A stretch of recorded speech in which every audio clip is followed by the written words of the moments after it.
Oi, oi, oi, gente, tudo bom com vocês? Há quanto tempo a gente não aparece aqui? Essa semana a gente vai estar fazendo assim meio que uma semana de oração para estudar os capítulos que ficaram, né? Que a gente ficou aí algumas semanas sem estudar. Eu falei para vocês que eu tive alguns imprevistos, a gente saiu para evangelismo, então aconteceu um monte de coisa que impossibilitou a gravação dos vídeos do livro. E para não deixar esses vídeos assim no passado, sem nada, né? Tem pessoas que estão realmente estudando o livro a partir dos vídeos. A gente resolveu fazer essa semana de oração para que a gente possa estudar junto o livro, fazer um resuminho gostoso ali, entender o que os capítulos querem dizer pra gente, aprender lições especiais, lições espirituais. Então, esse é o objetivo dessa semana. Espero que você esteja aí com a gente. Todos os vídeos vão ser colocados em modo de estreia, porque aí vai ficar disponível aqui um momento, um local para você fazer seus comentários, assim, ao vivo, e a gente vai estar acompanhando aqui os comentários de vocês, interagindo com vocês também, mesmo que a gente não tá exatamente ao vivo aqui agora, mas a gente vai estar nos comentários ao vivo com vocês todas as noites aí pra gente bater um papo sobre o capítulo do dia. Enfim, vamos começar com o capítulo 18, a gente vai estudar hoje, né, rapidinho, um resuminho do capítulo 18 até o 20, e esses capítulos serviram como base da lição do trimestre passado, a lição número 10, que tem o título Dons Espirituais. Então, esses 3 capítulos aí que foram a base para o estudo dessa lição tão importante que são os dons espirituais. O que esses capítulos têm assim para nos ensinar? Qual foi o assunto, para quem está meio perdido, esqueceu, não sabe mais qual é o assunto que a gente estava estudando? Qual é o assunto dessa semana, ou melhor, de hoje? Olá, tudo bem? Que bom estar aqui de volta com vocês. Hoje nós temos aí um comentário de 3 capítulos, né? O capítulo 18, que é o primeiro que iremos comentar um pouco, tem como título Nova Luz no Novo Mundo. Nós estudamos nos capítulos anteriores sobre a situação do cristianismo no mundo, como estavam as perseguições, né? E agora começa a surgir, nós estudamos também o surgimento ali do protestantismo, Martinho Lutero, outros reformadores, e agora a igreja começa a ser reformada, as pessoas têm novidade de vida, as pessoas estão aprendendo coisas novas. Estudando mais a Bíblia, né? Estudando mais a Bíblia, porque agora a Bíblia começa a chegar nas mãos das pessoas, né? As pessoas agora tinham a Bíblia em casa e eles começam a estudar e cada um descobre uma verdade, né? Eles não descobriu assim na Bíblia tudo que a Bíblia ensina, né? Cada um ia aprendendo um pouquinho ali, e um ensinava o outro. E nesse momento da história da humanidade surge uma nova luz. Que luz era essa? Essa luz era sobre a volta de Jesus. Essa luz trazia ali um esclarecimento sobre a volta de Jesus. Um homem chamado Guilherme Miller, ele começou a se interessar por esse assunto. Ele viu alguns textos na Bíblia sobre a volta de Jesus e ele começou a estudar profundamente. E ele encontrou uma profecia no livro de Daniel, no capítulo 9. Lá é mencionado que até 2.300 tardes e manhãs o santuário seria purificado. E um estudo mais aprofundado da Bíblia, a maioria dos estudiosos concordam que em profecia um dia significa um ano. Então, quando os livros de profecia apontam para dias, está falando de anos. Esses 2.300 tardes e manhãs seria 2.300 anos. E ele começa a fazer os cálculos ali desde a ordem para a reconstrução de Jerusalém, porque Daniel escreveu esse livro quando ele estava em Babilônia. E essa contagem começaria a partir da ordem para reconstruir Jerusalém. Se você tiver um tempinho, dá uma lida no capítulo 9 de Daniel, você vai ver ali os detalhes conforme ele escreveu. E também, se tiver um tempinho, leia também esse capítulo 18 aí na sua casa, porque até no próprio capítulo tem um esboçozinho, uma imagem. Qualquer coisa depois eu deixo aqui na tela também para vocês darem uma olhada. Tem uma imagem de como o Guilherme Miller fez essa contagem, né, direitinho, explicando cada etapa que aconteceu aí, os acontecimentos proféticos que ocorreram, que corroboravam as ideias dele, os estudos dele. Isso mesmo. Então ele começa a fazer cálculos sobre a volta de Jesus e essa profecia de Daniel estava dizendo que a partir da reconstrução de Jerusalém iria ter uma contagem de 2.300 anos e ali o santuário seria purificado. Então ele entendeu que essa purificação do santuário seria a volta de Jesus. Como o santuário, como se fosse a terra, né? Entendeu que fosse a terra e Jesus estava vindo para purificar. E agora ele começa novamente a rever todas as ideias, as contagens, e realmente acontecia que no ano 1844 acabaria esses 2.300 anos. E aí ele agora começou a ficar animado porque, no entendimento dele, Jesus iria voltar nessa data. E estava próximo. Estava próximo, já era nos anos ali dele, né, que ele estava vivendo. E ele começa a entender e explicar para as pessoas sobre esse assunto, e as pessoas passam a ter um grande interesse, porque era um assunto bíblico, era novidade, o povo estava com sede da palavra, e essa notícia foi se espalhando, essa luz, essa nova luz, essas boas novas, e as pessoas ficaram animadas, porque elas conferiam na Bíblia, percebiam que os argumentos faziam todo sentido para que esse evento acontecesse.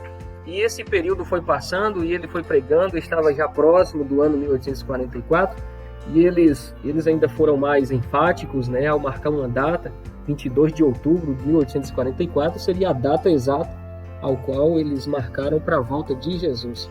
Pense aí como o mundo foi abalado naquela época ao ouvir uma boa notícia dessa, E né? uma coisa que o capítulo traz aqui, que a gente, né, quem já estudou um pouco sobre as profecias e sobre esse período histórico aqui, já conhece, mas eu achei interessante que traz esse relato aqui no livro, que aconteceu outra coisa para fazer com que eles achassem mesmo que Jesus estava próximo de voltar. Que a gente sabe que na Bíblia apresenta alguns acontecimentos que iriam acontecer antes de Jesus voltar. Isso. E tinha alguns que não tinham acontecido ainda. Então, tipo, como é que Jesus vai voltar em 1844 se ainda está faltando alguns deles? Como, por exemplo, as estrelas que ia cair do céu, o céu ia se escurecer. Então, tinha algumas coisas que não tinham acontecido ainda.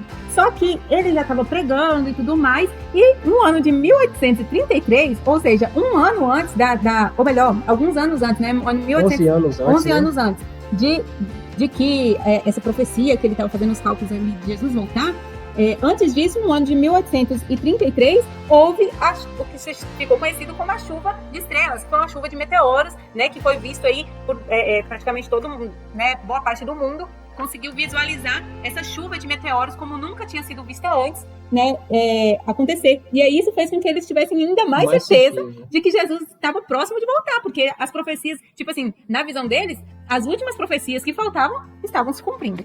Isso mesmo. Depois desse episódio, eles tiveram mais ali entusiasmo para pregar. Olha aí, o último acontecimento da volta de Jesus aconteceu. Então, tá perto. Tudo certo para 1844. Então isso aí foi praticamente o que foi apresentado no capítulo 18, né? Esse reavivamento de pregação sobre a volta de Jesus, que era uma coisa que na Idade Média não acontecia. Ninguém mais falava que Jesus ia voltar. E aí depois da Reforma Protestante, depois que as pessoas começaram a ter a Bíblia nas mãos e começaram a estudar a Bíblia, encontraram algumas verdades que acabaram reacendendo neles essa espera de que Jesus vai voltar, né? E queria voltar em breve, aí no caso dos estudos de Guilherme Miller.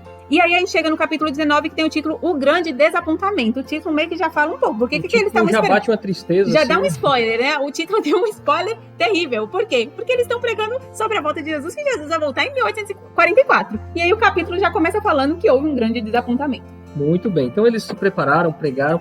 Milhares e milhares de pessoas ouviram essa mensagem e se prepararam para esse grande dia. As pessoas venderam tudo o que tinha, aplicaram o dinheiro na pregação para apressar o conhecimento das pessoas, para que Jesus voltasse para buscar eles. Lembrando que o Guilherme Miller, ele era da Igreja Batista. E aí ele começou a pregar e muitas pessoas começaram a seguir os ensinamentos dele, a acreditar. Não foi toda a Igreja Batista. Alguns da Igreja Batista sim, outros não. Continuaram lá na igreja acreditando da forma que eles acreditavam. Só que conforme Guilherme Miller foi pregando, várias pessoas de várias denominações diferentes começaram a seguir, né, os ensinamentos dele, acreditar nisso. E quando eles começaram ali a se unir e tudo mais, eles acabaram ficando conhecidos como milleritas, porque existiam várias religiões, né, pessoas da metodista, presbiteriana, né, de várias igrejas. Não é que a igreja seguiu o que ele acreditava, mas pessoas de várias igrejas diferentes começaram a seguir o que Guilherme Miller ensinava, e aí eles ficaram ali conhecidos como milleritas. Isso mesmo, e inclusive tem assim um detalhe que eu queria explicar, porque algumas pessoas por aí dizem que a igreja adventista já marcou a volta de Jesus uma vez e Jesus não voltou. Só que essa data que foi marcada não foi pela igreja adventista do sétimo dia. Né? Foi marcada por Guilherme Miller. E ele não era adventista, ele era da Igreja Batista. Ele estava agora com um movimento que ficou conhecido como Movimento Millerita. E não existia ainda a Igreja Adventista do sétimo dia. Lembrando que nem foi a Igreja Adventista e também não foi a Igreja Batista, porque foi um membro da Igreja Batista que começou um movimento que ficou conhecido depois como os Milleritas. Então quem marcou a data foi um membro da Igreja Batista que começou a pregar, né, e marcou essa data aí. Pessoas que seguiram ele ficaram conhecidas como Milleritas. E o grande desapontamento é que eles se prepararam, no dia 22 de outubro de 1844, se reuniram esperando Jesus voltar. Ali estavam muitos corações animosos, ali estavam ansiosos para encontrar com Jesus. E o dia chegou o horário que eles esperavam e Jesus não apareceu. Tipo, 6 horas da tarde nada, meia-noite nada. E aí o pessoal começou a pensar assim, não, mas quem sabe é porque tem ano que é bissexto, talvez errou aí coisa de um dia ou outro, né? Por causa dos anos que às vezes, né, no nosso calendário não dá uma data tão exata assim. E aí eles ficaram um tempo ainda esperando até que eles perceberam que não ia voltar mesmo, que Jesus não ia voltar. E aí, sim, imagine você, gente, é um grande desapontamento realmente, porque como você falou, né, pessoas venderam, teve muitas pessoas que se desfez. Pensa aí, você vai pro céu, você não precisa de mais nada que tem aqui. Teve pessoas que se desfizeram de tudo que eles tinham, até em prol da pregação dessa mensagem, pessoas venderam suas coisas e doaram para que a mensagem pudesse chegar a mais pessoas. Então, agora eles tinham sido desapontados, porque eles estavam aguardando Jesus voltar. Jesus não voltou e ainda não tinha nada. Perdeu seus bens, perderam as suas coisas. Esse mesmo foi, né, o grande desapontamento. Mas vem cá, então, Guilherme Miller errou a data? Então, aqui entra um detalhe interessante. Jesus não voltou. Eu vou falar já o que aconteceu com esse povo que estava esperando Jesus voltar. Mas a Bíblia mostra que algo iria acontecer nessa data. A purificação do santuário. Então, e ele entendeu que era a volta de Jesus. A purificação do santuário, os cálculos, a data não estava errada. Estava errada o evento. O evento não era naquela data, porque a Bíblia deixa claro que nós não sabemos o dia nem a hora para a volta de Jesus, né? Exato. Mas ele entendeu essa data, que era a purificação do santuário, e ele deduziu entendeu que fosse a volta de Jesus. Que o santuário era a terra.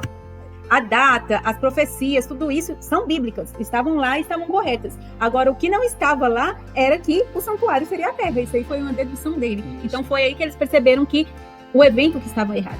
Mas então, o que aconteceu nessa data? Todas as profecias apontam que Jesus, nessa data, começou a intercessão no santuário celestial. Por isso que a Bíblia menciona na profecia de Daniel 9 que haveria a purificação do santuário. Acreditamos que ali começou um juízo investigativo. O período em que Jesus entra no santuário para fazer expiação pela raça humana. E o profeta Daniel revela que isso começaria no ano de 1844, ou seja, depois das 2.300 tardes e manhãs, ou seja, 2.300 anos. Jesus, nesse momento, se encontra no santuário, trabalhando em prol da humanidade. E isso começou justamente na data prevista por Guilherme Miller. Sim, e se você tem alguma dúvida sobre esse trabalho dentro do santuário, sobre o papel do sacerdote dentro do santuário, a gente sabe que Deus mandou com que Moisés construísse um santuário aqui na terra, figura do santuário que existia no céu. E o trabalho do sacerdote, que o sacerdote executava aqui na terra, era também uma ilustração, era um modelo do trabalho que Jesus também iria executar lá no céu, nessa expiação aqui, né, nessa purificação. Então, se você tem dúvidas sobre esse assunto, eu vou procurar aqui, vou tentar deixar linkado, porque a gente tem vídeo aqui no canal falando sobre o santuário, teve algum tempo atrás uma lição na semana inteira falando sobre isso. Então eu vou deixar linkado aqui a playlist ou o vídeo, e aí você pode conferir aí qual é o papel do sacerdote, como é que funciona essa purificação desse santuário que aqui na terra era feita uma vez ao ano. O sacerdote fazia esse trabalho e Jesus está fazendo esse trabalho agora no céu. Isso mesmo. E agora eu vou falar um pouquinho só do que aconteceu com o grupo de pessoas que ficaram desapontadas. Esse grupo grande se dividiu em 3. O primeiro foram aqueles que voltaram para suas igrejas de origem, né? Desanimou do grupo e cada um da sua igreja voltou e continuou frequentando normalmente. O outro grupo são aqueles que não quis mais nada com Deus. Ficaram chateados, decepcionados, deixaram de crer, abandonaram a crença na Bíblia, né? Saíram para o mundão. E o outro, terceiro grupo, é um que continuou firme estudando. Eles perceberam que erraram alguma coisa e foram estudar para descobrir no que eles erraram. E eles começaram ali uma investigação sobre o assunto para aprofundar mais. Esse grupo passou agora a ser chamado de adventistas. Esse grupo, eles começaram a dar mais ênfase na volta de Jesus. E com o tempo, depois de alguns anos, que eles conheceram também o mandamento sobre o sábado, eles passaram a se chamar adventistas do sétimo dia. Então agora surge a igreja adventista do sétimo dia, né? De um dos grupos que se decepcionaram ali do dia marcado por Guilherme Miller. Então, dividiram esses 3 grupos aí. agora pra gente finalizar, né? Esse foi o resuminho aí do capítulo 19. E agora pra gente finalizar o capítulo 20, tem o título Amor pela Vinda de Cristo, que fala um pouquinho mais também, né, da continuação dessa história. Isso mesmo. Então nós vamos finalizar nesse capítulo. Nós vamos falar sobre amor pela vinda de Cristo. Aqui foi mencionado que na Idade Média, antes desse movimento, ninguém se falava na volta de Jesus. Tinha se esquecido. A igreja viveu em trevas e deixou de falar sobre esse assunto. Mas quando esse assunto veio à tona, as pessoas abraçaram com amor. Elas se entregaram, deram a vida por essa causa, porque elas tinham certeza que Jesus ia voltar. E elas pregaram, elas anunciaram. E Jesus, no capítulo 24 de Mateus, diz que ele vai voltar quando todas as pessoas estiverem sabendo, ou seja, o evangelho for pregado. Então, mesmo que Jesus não voltou naquela época, mas ele prometeu que vai voltar. Nós não sabemos o dia e nem a hora. Desde aquela época, todos se envolveram na pregação. As crianças tiveram um papel importante em vários lugares, as crianças anunciando a vinda de Jesus. As cidades foram impactadas. E em nossos dias, na atualidade em que vivemos, nós precisamos passar por um reavivamento para continuarmos pregando sobre esse assunto, porque o mundo não está se preparando para a volta de Jesus. Jesus não voltou naquela época, houve uma má interpretação, sim, mas ele vai voltar. É bíblico que ele vai voltar para buscar os seus filhos. E o nosso papel é nós termos os mesmos sentimentos das pessoas daquela época, assim, a mesma esperança, nos dedicarmos cada dia mais para esse momento, nos preparar, nos entregar a Jesus, desapegar com essas coisas do mundo e viver para isso. No mundo atual, nós estamos precisando anunciar sobre a volta de Jesus.